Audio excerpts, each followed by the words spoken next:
Si vous vous intéressez à la cartomancie, vous avez certainement entendu parler du Lenormand, c'est-à-dire un jeu de cartes pour tenter d'obtenir des réponses à des questions en posant les questions aux cartes.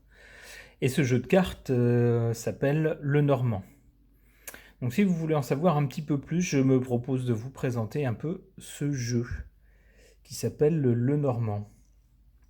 Alors d'où est-ce que ça vient? Ça vient de Mademoiselle Lenormand, qui s'appelait Marie-Anne Adélaïde Lenormand, qui est née le 27 mai 1772 à Alençon et qui est morte le 25 juin 1843. Et cette dame avait appris, s'était intéressée à la cartomancie d'abord avec un jeu qui s'appelait le tarot d'Eteia, pardon, que voici, que je vais vous montrer un peu pour voir ce qui a motivé un peu cette personne. Vous voyez, c'est un tarot divinatoire. Hein. Donc, voilà, vous avez... donc, on peut tirer à l'endroit à l'envers, et là les significations sont vraiment données si on le tire à l'endroit ou à l'envers. Tout y est. Donc elle s'est entraînée sur ce jeu-là. Et elle tirait aussi, elle a ensuite tiré les cartes avec un jeu tout à fait classique, avec un jeu de 36 cartes, avec des cœurs, des trèfles, des piques et des carreaux.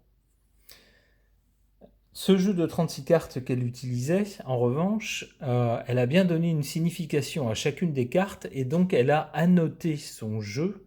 Chaque carte avait une annotation pour la signification qui était spécifique à chacune des cartes. Madame Lenormand, enfin du moins Mademoiselle Lenormand, faisait en fait toutes sortes de divinations. Si vous lisez sa biographie, vous apprendrez qu'elle était très intéressée aussi par les signes qu'on pouvait détecter sur le visage des gens, leur comportement, leur physionomie, et donc pour essayer de deviner le caractère des gens. On apprend aussi qu'elle faisait occasionnellement de la divination dans le marc de café et même dans les œufs, dans des œufs qu'elle brisait. Alors, me demandez pas comment, je ne sais pas. On appelle comme jeu de cartes le Lenormand un jeu qu'on lui attribue alors que de son vivant, elle n'a pas, elle, fait ce jeu de cartes.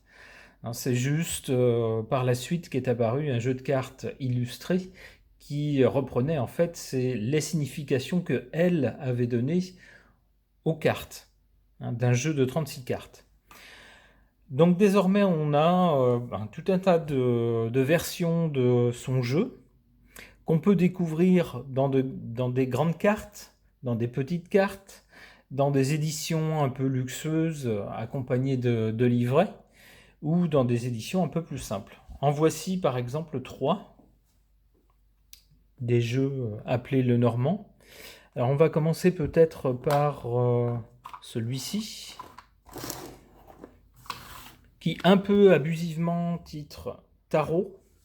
Parce que ce n'est pas un tarot, on n'a pas les arcanes, on n'a pas les 22 arcanes majeurs et les mineurs, etc. On a, donc là c'est un coffret où vous avez une première partie avec la biographie de Mademoiselle Lenormand, sa vie. Ensuite vous avez une présentation des cartes, donc qui sont ici, les 36 cartes. Alors je vais vous les faire voir. On va voir à quoi elles ressemblent. J'avoue que c'est pas super pratique. Je suis pas super fan des grosses cartes comme ça. Parce que, vous voyez ma main, les cartes sont grandes quand même, quoi. Donc, hop. Donc, vous voyez, ça reprend vraiment les cartes du jeu classique de 36 cartes, mais en les réduisant et en les accompagnant d'abord d'une numérotation et puis d'une illustration qui va faciliter l'interprétation. Hein, par exemple, vous tirez cette carte, c'est qu'on va avoir des nouvelles, un message. Hein, ici, voilà, un bateau, ça suggère soit un voyage, un déplacement assez loin, ou quelque chose qui se passe à l'étranger. Ici, un coup de fouet, un coup de bâton, inutile de vous dire que c'est pas une bonne nouvelle quand on tire ça. De même qu'ici, le serpent, par exemple. Le renard, moi je dirais un renard c'est rusé, donc après chacun l'interprète comme il le sent. Une clé, peut-être la clé à un problème ou à une situation. Hein, un ours, moi ça me suggère la force, l'endurance, voilà, etc. L'encre pour ancrer, voilà, les poissons pour l'abondance, etc. Donc ces cartes sont reprises dans le bouquin qui vous les présente, hein, qui vous explique la signification de chaque carte, que ce soit dans le domaine affectif, professionnel, de la santé ou de la personnalité. Tout est expliqué. Et vous avez en troisième partie des protocoles, des méthodes de tirage avec ce jeu-là. Donc vous avez le plus classique désormais, je pense, c'est le tirage en croix. Donc on vous explique comment le faire, ce que signifient en fait les cartes, avec des exemples. On vous présente une autre méthode de tirage, la croix doublée, avec des exemples. On vous présente une méthode de tirage à 7 cartes en ligne, voilà. Également avec un exemple, des exemples même. Un tirage en pyramide. Et puis, alors, avec des exemples, et une méthode qui est vraiment, j'allais dire, propre au Lenormand, mais enfin que chacun peut extrapoler à d'autres jeux, mais qui s'appelle le tableau.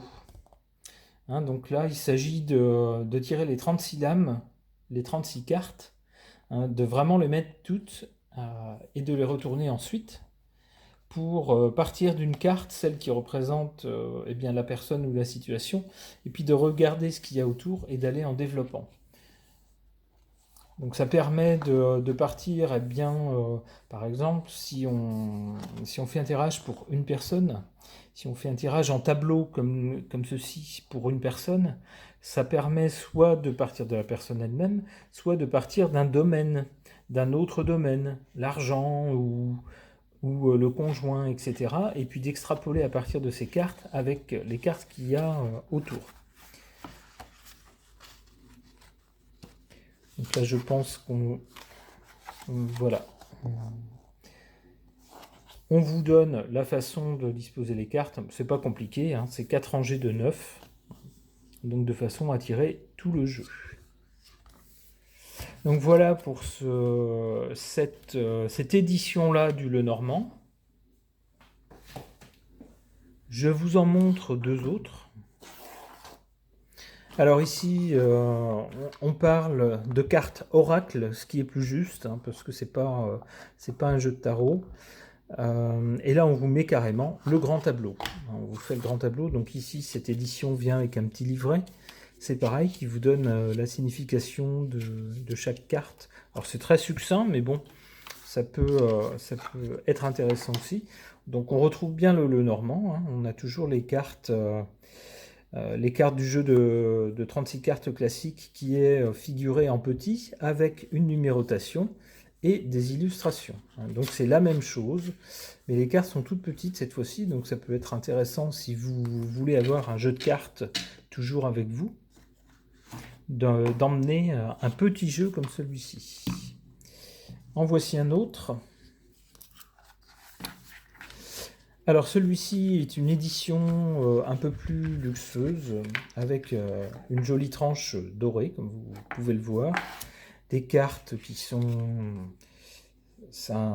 il y a un fini glacé sur les cartes, mais vous avez toujours la numérotation, vous avez toujours la carte originale du jeu des 32 cartes qui figurent quelque part, hein, sur la carte, et vous avez toujours bien sûr les mêmes, plus ou moins le même type d'illustration pour chaque carte, hein. Bien sûr, on ne va pas changer, la signification des cartes, hein.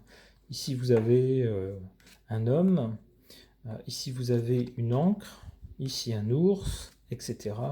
Donc, ce sont des significations, des illustrations qu'on a vues dans les autres jeux.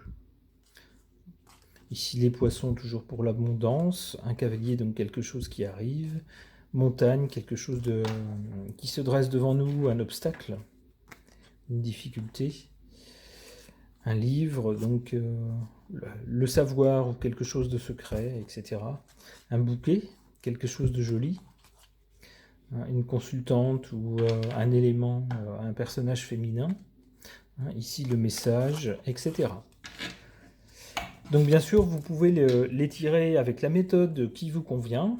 Rien ne vous empêche d'en essayer plusieurs, ou alors de changer de méthode suivant le type de question que vous voulez poser. Si vous voulez une réponse simple, rien ne vous empêche de tirer une seule carte. Si vous voulez développer un peu plus, vous utilisez un protocole un peu plus qui utilise plusieurs cartes. Et puis, rien ne vous empêche également ensuite de retirer des cartes au fur et à mesure si vous voulez préciser une chose que vous avez obtenue dans votre tirage. Voilà, j'espère que ça vous aura intéressé, ce petit point sur le jeu de cartes dit de Mademoiselle Lenormand.